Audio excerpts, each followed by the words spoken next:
not surprisingly, that nominee rejected the invitation. He rejected it in part because he thought he was being selected because of Tim Wilson. Trust me, there wouldn't be a frickin' Hall of Fame. There wouldn't be a single person in the Rugby Hall of Fame for the University of Oklahoma but for Tim Wilson. If it wasn't for Tim Wilson, none of us would be in the Hall of Fame. None of us would have a plaque. None of us would have a jacket. It's not because of Tim Wilson that any of us are in here. We're in the Hall of Fame because what we did, who we are, what our contributions were. We're in the Hall of Fame for the reasons that people see in us, maybe not even what we see in ourselves. Fortunately, the induction into the Hall of Fame is not the inductees to reject. Consistent with this surreptitious leadership that Tim Wilson taught us, the selection committee of the Hall of Fame has made a determination that we should induct someone into this Hall of Fame class. We have the plaque.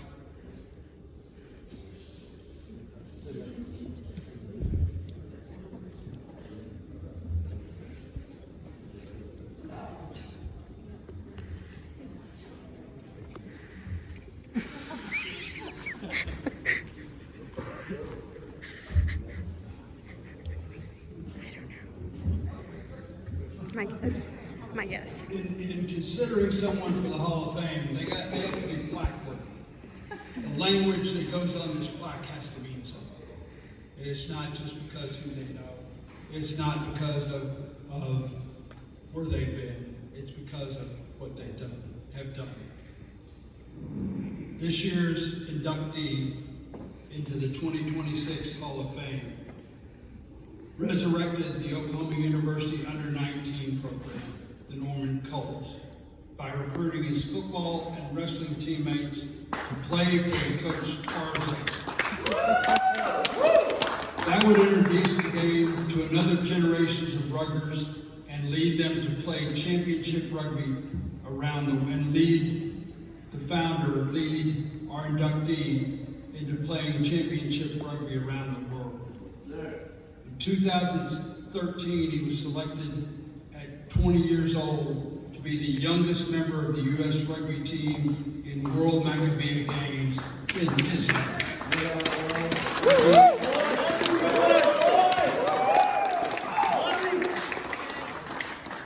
He had an excellent tournament and helped his team win the bronze medal. In 2017, he and U.S. won the gold medal, beating South Africa. It's only the second time the U.S. won the gold, 20 years after the first. It was the second ever loss for South Africa. Yeah! In 2020, he and the Were Dragons won the Venetian in Laos 10s in the Men's Elite Cup International Division. He played numerous international tours with the international side across Vietnam, Laos, and Cambodia. In 2016, he played for the Laos national team in Hong Kong 10s. He played numerous Hong Kong tournaments for international and touring side. He signed and played rugby in Australia and New Zealand. He played and won noteworthy, believe this or not, Barbara Streisand match between Australia's top Jewish players versus you can't make this up. And it is as plaque-worthy as I've ever read a plaque. I'm going to read this one again. He played and won the noteworthy Barbara Streisand. Hey, I'm not done. Between Australia's top Jewish players and Australia's top gay players.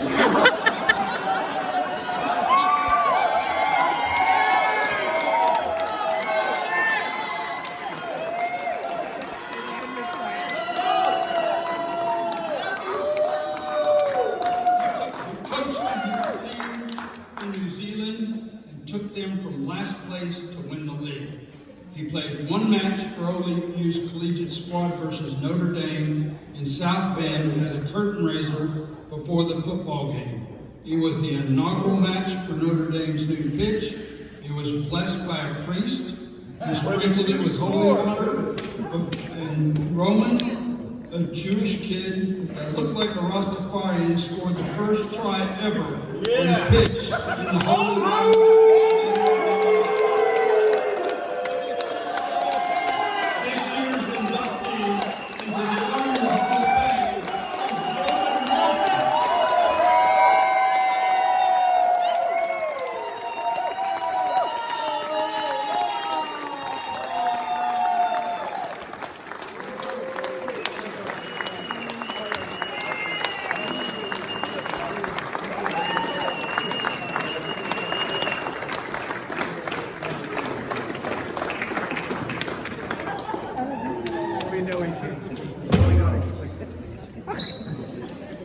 That's mean.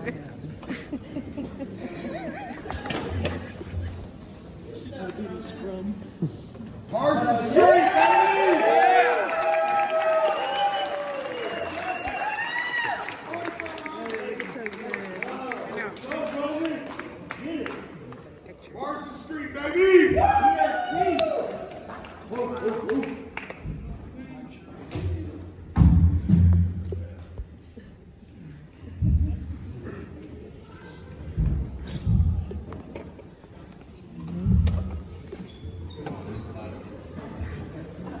You guys ever regret dressing really silly?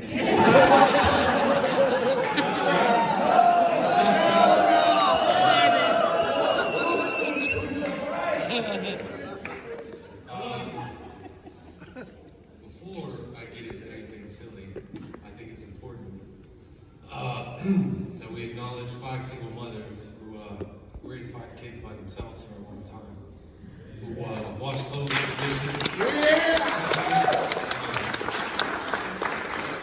Those same women who could have easily, kept the kids from the dad, because, he was Tarzan,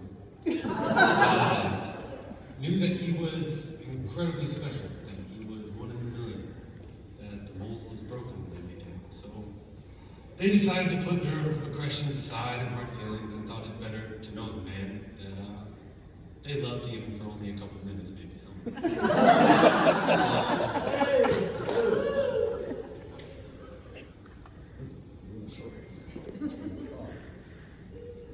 I'd like to start by making my brother Nathaniel Mendes stand up. Let's go, Naifeh!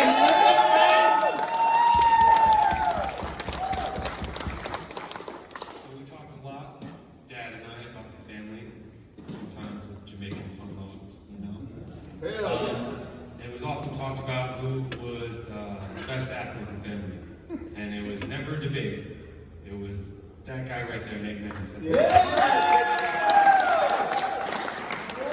Combination of soccer player and offensive lineman. Had you been 3 inches taller, 20 pounds heavier, you'd be playing on Sundays. Dad and I both agreed to that.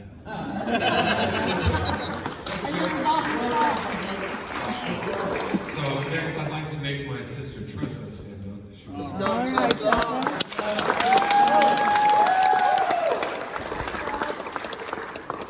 Tressa was an amazing athlete. As a freshman, she played varsity basketball for UConn High School. Oh, my bad, sorry, no. My God, I had a few concussions, sorry. Not only that, she has the biggest damn hands in the family. And if you've ever gotten into any sort of debate with my dad, that's a pretty good clapback, it's kind of just sit down. So, just wanted to give my sister a if I could have my brother Timmy stand up. Let's go, Timmy!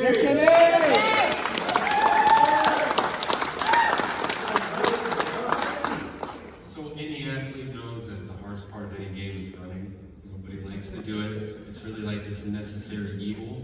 If we could do it without doing it, we probably would do it. So my brother followed his dad's teachings with pain being his only friend and decided to fucking run cross country. Hey, what do you want to do for practice? Let's go fucking run. Oh, hey, it's time to compete. What do you want to do? Let's go run some more. It was a feat that Dad was always blown away by. And if you knew him, he was proud of his physical attributes and the things he could do. But anytime we went and watched him run, he thought, oh my God, I don't know what's wrong with your son. So I just wanted to embarrass my brother Tim. Thank you.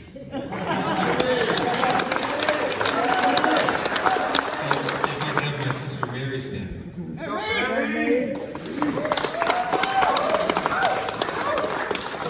Mary was not an athlete in the classical sense, but she still possessed the Tarzan gene. Through and through. And to the point was, there was a time we went to visit our grandmother on his side. Her health was failing.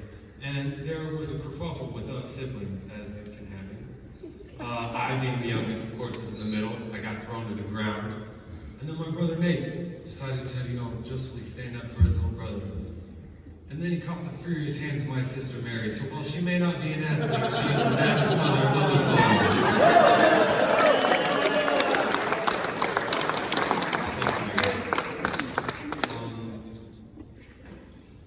I was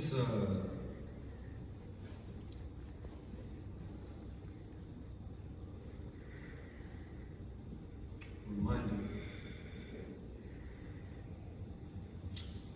when they started this thing, the Hall of Fame. I'll read it a little bit.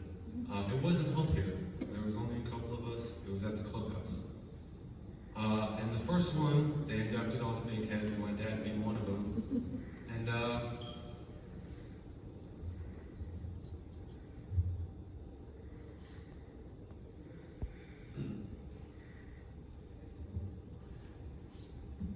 about 2 weeks before,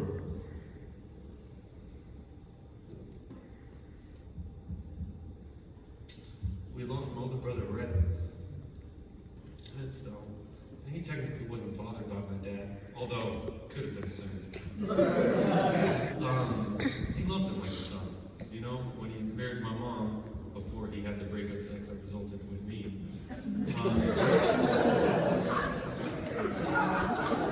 Oh, sorry, are we minding our P's and Q's here? I thought we were honoring Tarzan. My bad.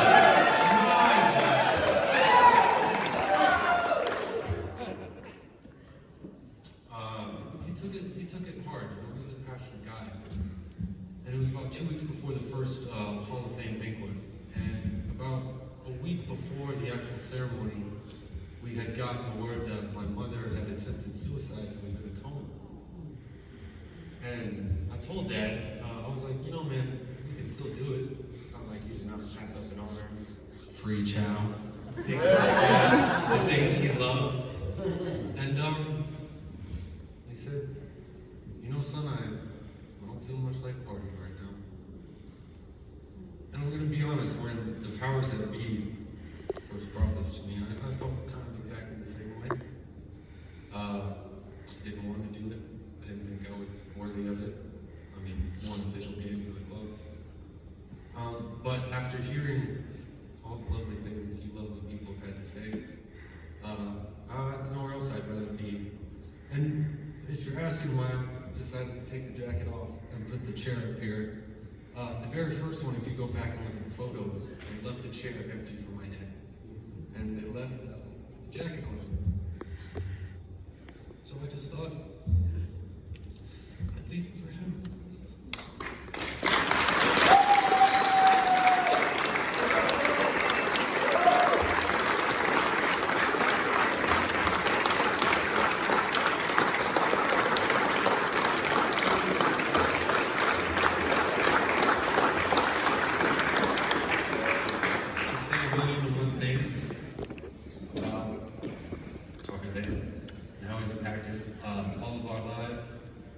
There's one thing I do want to push back on. Go figure. Everybody has this past tense when they're talking about it. And everybody loves to put the word Tim and Wilson before and after Tarzan, when they were never one and the same.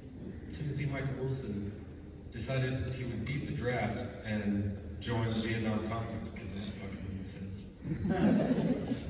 And he never came back.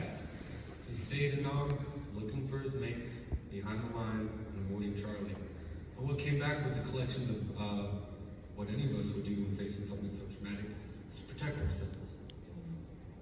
So we will remember Timothy Michael Wilson, the lawyer, the war hero, but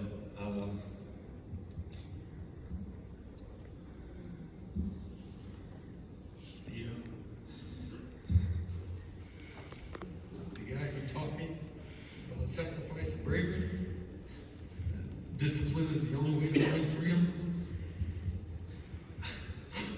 and that you never fucking pass the ball forward.